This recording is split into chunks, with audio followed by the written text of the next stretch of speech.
ఒకసారి ఇమాజిన్ చేయండి. ఒక స్టూడెంట్ రోజు 5 గంటలు చదువుతున్నాడు. కానీ చదివింది గుర్తుండడం లేదు. మరో స్టూడెంట్ మాత్రం ఏఐని స్మార్ట్‌గా ఉపయోగిస్తూ నోట్స్ తయారు చేసుకుంటున్నాడు. తనకు అర్థం కాని టాపిక్‌ని సింపుల్‌గా ఏఐతో ఎక్స్‌ప్లెయిన్ చేయించుకుంటున్నాడు.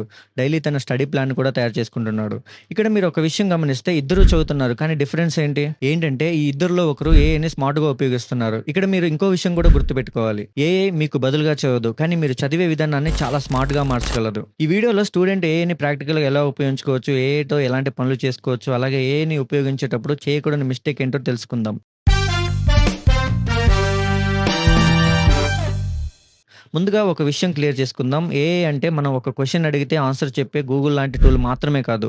మీరు ఒక కాన్సెప్ట్‌ని అర్థం చేసుకోవాలనుకున్నా, ఒక టాపిక్‌కి నోట్స్ తయారు చేసుకోవాలనుకున్నా, ప్రాక్టీస్ క్వెషన్స్ కావాలన్నా, ఒక స్టడీ ప్లాన్ చేసుకోవాలనుకున్నా, సరైన ఇన్‌స్ట్రక్షన్స్ ఇస్తే ఏఐ మీకు ఒక స్టడీ అసిస్టెంట్‌లా పనిచేస్తుంది.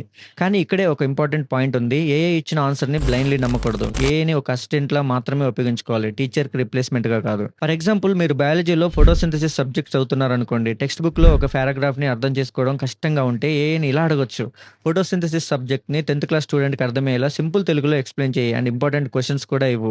ఇప్పుడు ఏఐ ఒక కాంప్లికేటెడ్ టాపిక్‌ని సింపుల్ లాంగ్వేజ్‌లో బ్రేక్ చేసి మీకు ఎక్స్‌ప్లెయిన్ చేస్తుంది. అదే టాపిక్‌కి షార్ట్ నోట్స్ కావాలా? ఇంపార్టెంట్ క్వెషన్స్ కావాలా? వన్ పేజ్ రివిజన్ నోట్స్ కావాలా? అవి కూడా అడగొచ్చు. ఇది ఏఐ స్టూడెంట్‌ని నిజంగా యూజ్‌ఫుల్‌గా మార్చే మొదటి విధానం. And second one is doubts. మనకు ఒక కాన్సెప్ట్ అర్థం కాకపోతే చాలా సార్లు క్లాస్ అయిపోయిన తర్వాత సార్‌ని అడగడానికి హెసిటేట్ అవుతాం.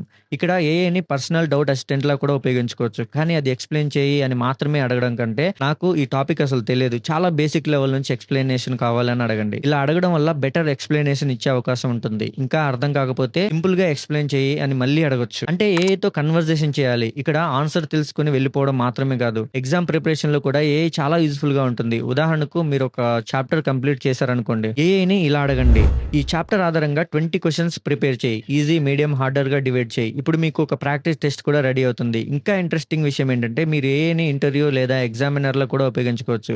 ఇది మీకు ఒక్కో క్వెషన్ అడగాలి.